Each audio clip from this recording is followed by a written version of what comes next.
think the really nice high bar in talking about acquisition. By the way, is Ian still here in the room?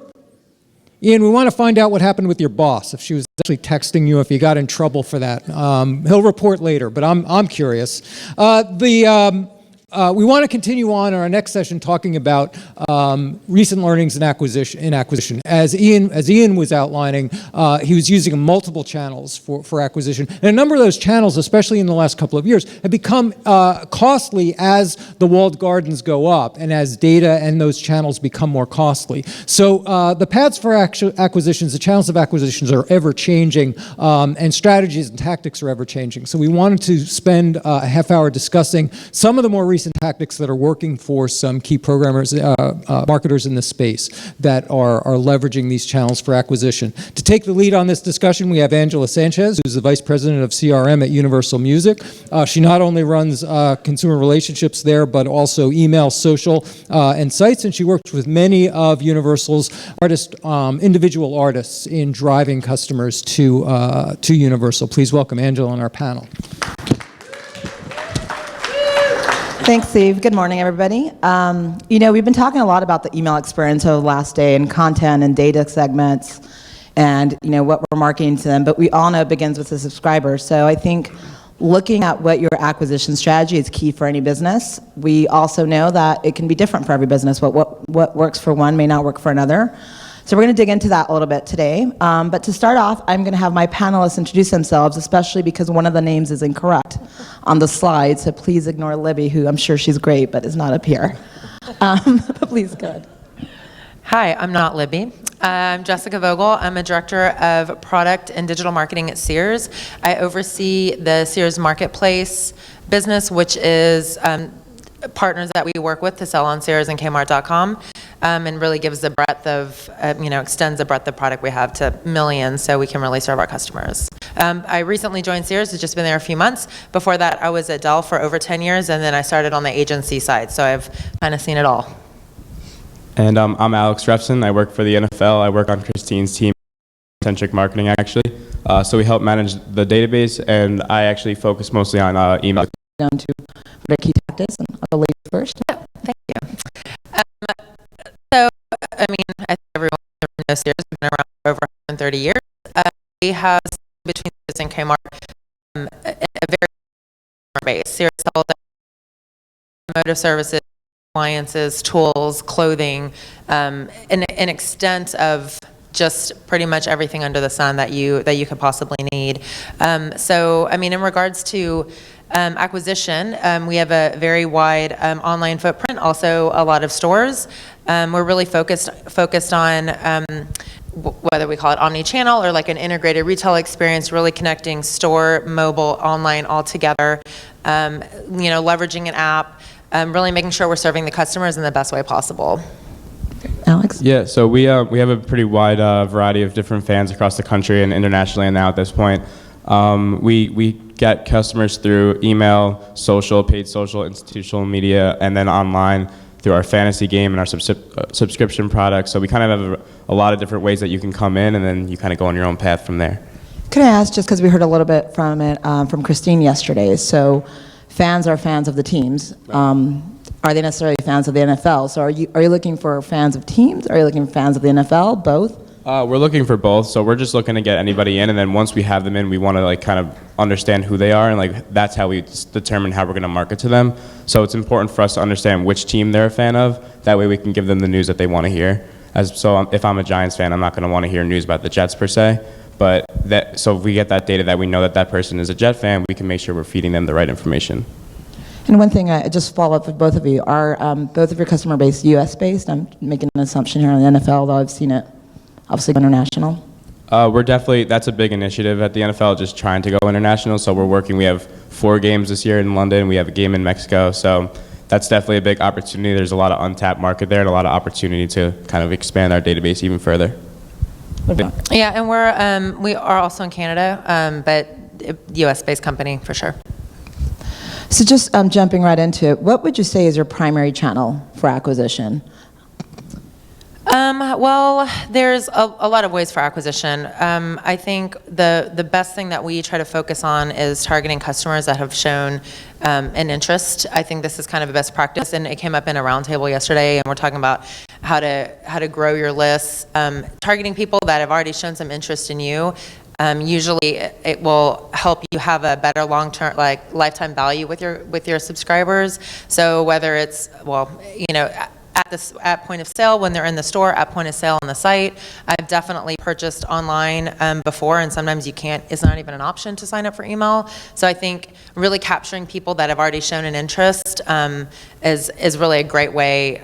If they're browsing your site already, is it easy to sign up? What is the process? Is it one click? Do they have to answer 25 questions? Are you losing them in the process itself? So really optimizing people that have, again, already shown an interest in you. Yep, I agree with that. And then also just one thing that we've been working on as a main channel this year is paid social. So we've been using paid social to kind of engage that 13 to 17 age range, because those are like the future people. So we want to get them into the database early and try to understand who they are as early as possible and as young as possible. That way we can give them a full lifetime. Now, are you saying, because this came up on a roundtable yesterday as well, are you saying paid social lead ads or just generating interest? Like, what are you driving to? So we'll drive to pages that we think that might interest them. So based on targeting, we can drive them to, say we know that they live in Philadelphia and the draft is in Philadelphia. We might promote them the NFL experience in Philadelphia, which will lead them to a page to sign up. And then we get their data in our platform, and then we can target them with emails and onboarding through that. Now, did you say that's a recent effort that you're working on? So I'm a little surprised that you're saying that's a recent effort with the channel. Just curious about that. Well, I think it's recent in the sense that we put more focus on it because we realized the opportunity there. Got it. So what would you say is your biggest challenge around acquisition? I think that's something that we all deal with, whatever it may be, whether it's cost of it, whether it's time of it, whether it's organizational. I know, Alex, I'll let you jump into this. Yeah, I think the toughest part is finding not just a quantity of people, but quality people, and not just getting a lot of people and a lot of names, but you want to get people that, A, will be engaged with your brand and that you can kind of see through. And you want to make sure you're getting a lot of information on those people, or able to get information on those people, and not just get names. Because when we're doing all of our campaigns, we're targeting based on what we know about them, but if we don't know anything about them, then they're not going to be as valuable as somebody that we know a full profile on. Quantity versus quality, I don't think we've spoken about, everything came up earlier today. Is that a challenge in your organization, right? Because somebody brought up earlier about what does their CEO say, right? Do they just want more people on the database? I know that's something that I struggle with on a daily basis. I think that's like an email challenge in general. I'm sure we've all been in a position where somebody says, you just email everybody. And you're like, no, we can't do that. We have to make sure we're targeting the right people. And I feel like anybody who's worked in email has probably faced a challenge like that. So it's kind of showing people why a targeted campaign works so much better than a spray and pray type of campaign.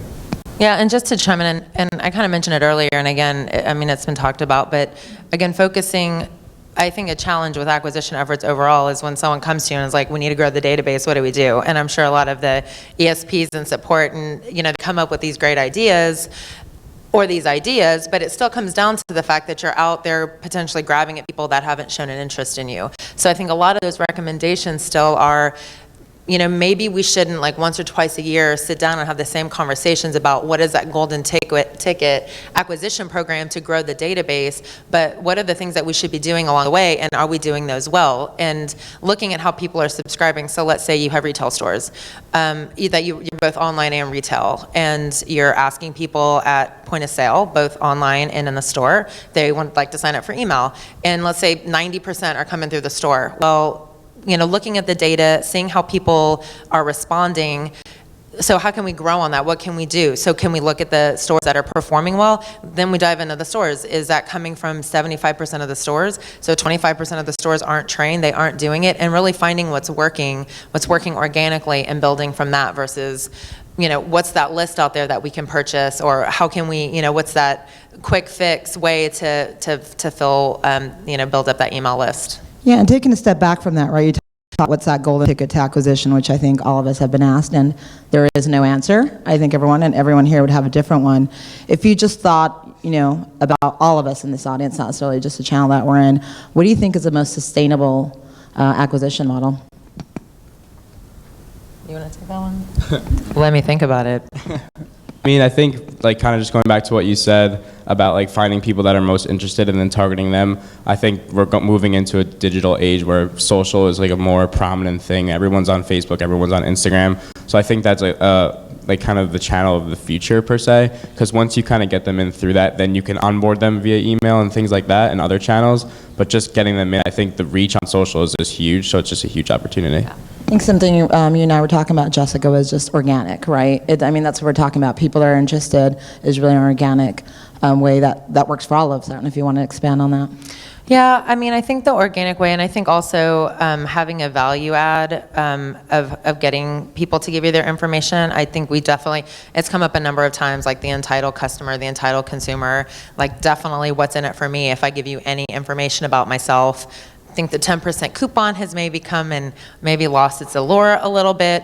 But, you know, in a lot of cases, if you're in the retail space, curious what the NFL gives away if the rest of us are giving 10% off. I recently moved, and boy, that 10% off was coming at me kind of from everybody, right? So, but really finding what it is that will make a customer want to give you their information, and also really building that brand affinity.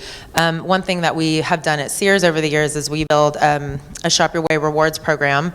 So as we are getting information, of course, we have, and similar with an app as with signing up for email, what's in it for me when you give your information to this app. So again, as I mentioned, we're looking for that integrated retail online mobile experience, and having the app, people give us their information.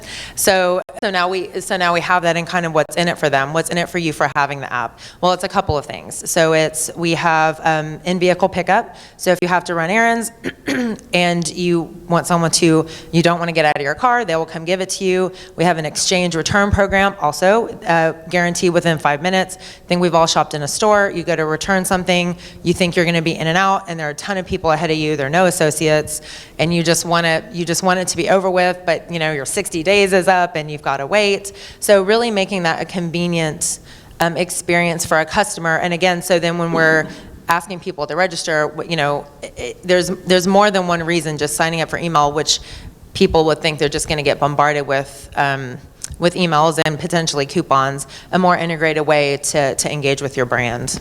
I think you're talking about knowing your customer, which I feel has come up a lot today too, which I thought was so important. And I feel like whenever we talk about acquisition, we're usually thinking about number of subscribers. But I know one thing that's really important for all of us, and it's something we work at UMG, is the data points around a subscriber, right? For me at Universal, we've got a large breadth of artists from Bocelli to George Strait to Lady Gaga, and so I need to understand what artists you're interested in. I know it's going to be more than one of those artists. So after I acquire them, I'm just trying to figure out how do I understand better your interest around music. So what's your thoughts around how important in the value of acquiring new data points? Is there any experience that you've had with that? Alex, please. I think it's just as important as acquiring new fans is building a profile for them. So understanding, are they willing to spend money? How much are they willing to spend? What's their maybe like any third-party information we can get on them that we can use to target? So if we're selling something that's a higher ticket price, we know who to target. We're not going to target somebody who doesn't make a lot of money per se for a $10,000 ticket. So I think things like that just play a huge role in how you're going to set up your campaigns and your segmentation. But I think that's just as important as going out there and getting new fans, because once you know a lot about your fan, you can kind of target them properly, and that's where you get your best returns. Yeah, I would agree with that. I think there's always a good balance, like there's always going to be new customers to acquire. And again, the cost associated with acquiring new customers versus building your database on your existing customers and keeping them within your, engaged with your brand. I think it's something that every organization is going to be completely different. I would say there's definitely a value for all of us on both, but really looking at the data, seeing what makes, where your efforts should be internally, and then being comfortable to go back to management. If they're like, focus on acquisition, it's like, well, actually, it's 25 times as expensive to acquire someone than to nurture. So maybe, and I think someone showed that trigger campaigns are like 7%. Maybe we need to reinvest on how we're, our trigger campaigns and focused on really building that relationship with the customers we already have. Absolutely. I'd like to talk about some of the tactics you guys have worked on, and Alex, you and I were discussing the mobile app and some of your initiatives you have at your events. Would it be great for you to give us your insight on that? Yeah, so we, with all of our major events, for example, Pro Bowl, Super Bowl, the Combine, the NFL Draft, we do an NFL fan experience, which for most of the events is a free experience for fans to come. There's like, plenty of like, sponsor activations and different games and activities for kids and families. Is this at every single? Every single event, yeah. Not every game, but every event. So basically what we did was in an effort to kind of figure out who was coming to these events, knowing that there's an untapped market there. We're going to the NFL draft in Philadelphia, all these people from Philadelphia are coming. We want to make sure we know who's coming. So we basically built out an app and we worked really closely with this app. And in order to, it's basically it's a free e-ticket essentially. And once you download the app, there's like the map of events, there's a schedule of events, there's pretty much everything you need to know about being on site. And in order to sign up for it, you give your name and obviously your email and like where you are, your favorite team. So we kind of understand you as a customer and we bring you into, and it's like a new to file customer for the most part. So it's just a way to kind of figure out who's coming to these events, and then that way you can target them based on that. So if we're working on a shop campaign for draft stuff, maybe we can target anybody that attended the draft because we know that they're obviously interested. So that mobile app, it's called Fan Mobile Pass, and it's been a really huge help in kind of like acquiring new fans and kind of understanding and building a profile on current fans. Yeah, I think it covers the two areas we talked about, right? Number of subscribers and also those behavioral points around them they understand. Exactly. I know the other thing, we're always talking about acquiring on our own channels, which I think is key and important, and I think organic was another great thing that's brought up today. But partnerships seems to be an area, too, that's worked really well. I know you were talking about the Shop Your Way and Uber, and I'd love for you to Yeah, discuss that. I mean, and chiming in with the free stuff, I mean, I think we all like free stuff. One of my my favorite things about the Shop Your Way rewards program, in fall of last year, Sears and Uber kicked off a partnership, and it was just, does anyone know about the Sears and Uber, the Shop Your Way Uber partnership? Is that me pitching that to you yesterday? Live in San Francisco, know a couple people who work. Yeah, so, thank you. You want to come on stage? Favorite thing in the world, for those who didn't hear that into interwebs. So I love this partnership. So it kicked off, and it was just in Chicago and New York in the fall of last year. And what it does, it gives you $2 back for every Uber you take. So Uber Pool, every Uber you take, send $2 back to and Shop Your Way points that you could spend at Sears or Kmart. And of course, you can purchase online. So if frequenting these stores isn't for you, you can still leverage your free money. So it was very successful. It rolled out to 25 cities towards the end of last year. If you're curious, feel free to just Google it now and get that app. But it's great. The points come in, and so it's a great win for Uber, because when I'm picking my rideshare partner, it is a no-brainer. I live in Chicago, and I use a transit app, and it always tells me, it's $1.75 to take the train, and this is how much it's going to cost to take your Uber, and knowing that I get $2 back feels great. Another way that this is really great from a partnership and acquisition perspective is, as I take Uber Pool, this has come up in conversations. One, I love to talk to strangers. So I just start talking to whoever's in the car, whether they up, because I'm like, I know you just spent $5 on this, right? I get $8 back, so I tend to bring it up. A lot of people don't know about it. People sign up while I'm there. And also Uber drivers, we have a driver rewards program, so they can get points back and lots of perks with like our automotive services and whatnot too. So it's really, especially as reaching new audiences that maybe weren't Sears shoppers in the past.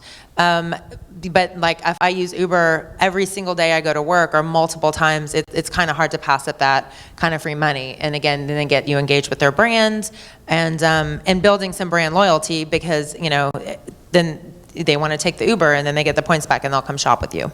That's great. I had no idea about that. Yeah. I have my Star Wars in Uber. If you want to know if your city is on the list, come see me. Alex, you also work with partners and their products to leverage. Yeah, so we work with partners. We kind of have a nice agreement with some of our partners where we'll help them send an email on their behalf to our database, and at the same time they'll send one of our creatives to their database. So that's another acquisition method that we've used. So for example, just using the live event, our live event, move it to one of our and say, can you send this, and drive it to this link, which would then drive to our Fan Mobile Pass sign up page. and they're sending it to their database. It's all fresh customers, so it's basically all new eyes. It's a great way for us to get an additional group of incremental fans into the database. I don't know if you can talk about which partners, but obviously there has to be a high correlation with that partner for yourself to make sure that it's valuable Right. subscribers you're getting, right? Definitely. So, I mean, one of the partners is DirecTV. We have Sunday Ticket, so that's obviously a big partner that has a lot of correlation with us. So that's one partner that we've been able to kind of utilize that tactic with. Got it. Yeah, I know there were some conversations. We had a great roundtable yesterday about working with third-party partners and just how valuable is that data and how quantifiable is it. And I think it's always going to vary on that partner that you're working with. But the opportunities to partner with them or the opportunities to test, I think is key when it comes to acquisition strategy. Before we round this up, just curious if there's any, we've talked a lot about in venue, we've talked a lot about, which I love that we're not talking about the standard, just form or everything online, which we know is key. I think we all would say we leverage that, whether it's social, whether it's our own platform. But we've talked about in venue, we've talked about partnerships, kind of different ways that we're talking. But are there any tools that you say that you've leveraged that would be key that you would, recommend to the audience? It doesn't have to be platform specific. But. One thing that we've done, and this isn't necessarily about acquiring new fans into our database, but kind of enhancing our profiles, is we've done a lot of lookalike predictive modeling. And that's one thing that we've seen to be really effective in targeting. So we basically ingest data, kind of analyze it, build a profile, and then based on that information, kind of find other people in our database that look similar. And we can kind of target it. So say we're selling some kind of a suite package deal. We want to ingest any buyers of that suite package, try to understand like what different data points they have, if there's any consistencies, and then we can find people in our database that look similar to that, and then we can target them that same campaign. And we've seen some significantly increased metrics on those campaigns. Yeah, and I think the biggest tool is actually testing. And when Ian was up here a little while ago talking about like the DM and email, I'm sure a lot of people were potentially surprised that like DM, I would never want to say this at an email conference, but email's dying, but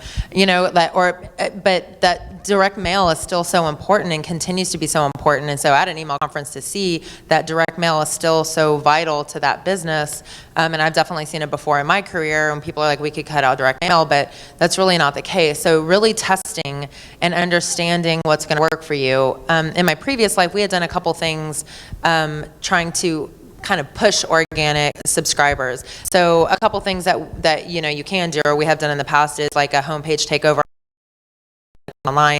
The pop-ups come up to sign up for email. But even when you're doing that and you're trying to get that merchandising space, I'm sure you have to work with like your site teams, you have to look at the cost of using that pop-up to talk about email subscriber versus maybe chat or something, or a special promotion that you want to provide. So looking at, let's say you run it for a week or two and trying to get a estimate of the lifetime value of those customers that are signing up, maybe before something like Black Friday, you really push like be the first to know great deals. And then I'm sure you're going to get a lot of people signing up, but are they really going to provide value, or are they just going to take you for your margin and you're never going to see them again? So maybe you will, maybe you won't. And so I think it's where testing is really the most important tool. Like every year, every season, like we're in a constantly changing environment of how people shop and what people are looking for and what kind of products are out there, and making sure that you're evolving with what they're looking for, and maybe, trying to take over the homepage on a banner space instead of a pop-up is going to be what works best for you. So I think taking a chance and then testing it and seeing what really works, because what works once is not necessarily going to continue to work, and it's constantly going to change. Great, and just to round this up, I think the last thing I would bring up personally that I think is a key tactic in acquisition is organizational support, right? All of us probably work on acquisition. I'm going to guess that we're not the only ones that have to deal with it. We have to, for myself, I'm working with the brand marketers that control the artists and the artist sites. You talked about the events. How do you find that in your organization to get that support? Just from my experience, I think we've shown results and we've shown the benefits of it, and we've had no problem getting that support that we need. Wow. Anyone? Lucky. I guess if you work with the NFL, you get to do that. So I live in the real world, and I don't work at the NFL. I'm like wowed by his answer. So in the world I've lived in my career is we build a business case. So if I'm going to the site team and I want placement for whatever my initiative is, and I've done a number of roles, but signing up for email has definitely been one of them, and helping educate your the cross-functional teams on the value of what email really is. Might not be the highest revenue channel. It's probably, as we were all standing up, except the one solo guy that has killer events.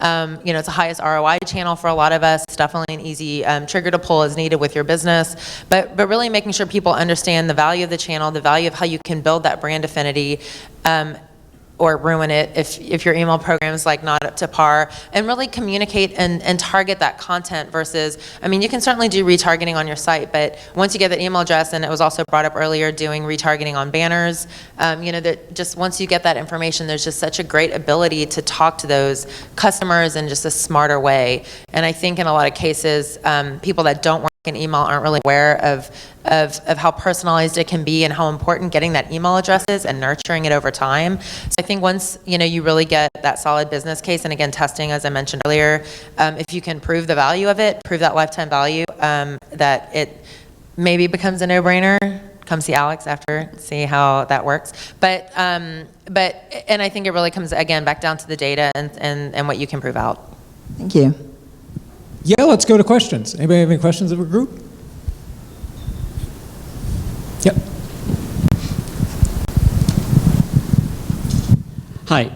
Sorry. Sorry. With no shoes on, but that's okay. It's Florida. It's Florida. It's Florida. Yeah, exactly. Cool socks, right? I feel like we're with Ryan Phelan. Yeah. So, I'm kind of interested in, from the Sears perspective, there's a lot of things going on with you guys right now, the bankruptcy and whatnot. And I know that we've all been through changes within our companies. We've all been through, I remember in 2008 when the market had a huge downturn, that we heard a lot of brands talking about, our CFO's cutting things, but we have to do more with less, and all these sorts of issues. What sort of experiences have you had, or what sort of advice could you give folks in the room that, even though that things may be kind of going not the way you would want them to, especially in the digital marketing area, what have you done to sort of, get the resources that you still need to do your job and to make, this part that you're already in, the walled garden got a little bit smaller. How are you getting through this right now? So this is what the hot seat.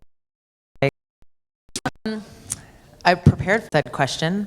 Well, we're in an ever-changing environment, and I will say a lot of there have been some erroneous stories. That being said, Sears has been around for forever. I have never seen such a group of dedicated people focused on the transformation that the company is behind. We also have tens of millions of dedicated Shop Your Rewards Shop Your Rewards members that are also committed to the brand. So I think coming at it with them, everything is always kind of changing, but you never. Someone told me a story the other day as a similar conversation came up where a bunch of people just went into their startup and went to open the door and all the doors were locked. And that's how they found out that they no longer had jobs. So I think it's finding the passion for the company, finding the passion for what you're doing, and being innovative and finding things like, kicking off things like the Uber Rewards program, which is a great program, reaching tons of people and being really successful. Well, he just made my question seem like softball. Thank you. I wanted to ask about the messaging channel in particular, since it's aligned with email in some ways. Are you using Facebook Messenger, Snapchat, any of the non-email messaging channels? Are they proving to be at all worthwhile in terms of channeling people towards email, or is it really running in parallel or on a separate track? Is this for me or for Alex? Either of you. Anybody. Do you want to start? Anybody. And Angela, too, since I imagine a lot of your customers are using messaging channel. Yeah, I think that's actually something I hate to say we're experimenting with, because we've done mobile for years. We started doing mobile initiatives probably about 10 years ago. I think what we found, though, for us that was challenging was that people preferred to follow Lady Gaga on Twitter than to join our messaging channels, but we're kind of reviving that, looking at mobile as an in-venue acquisition tool and messaging.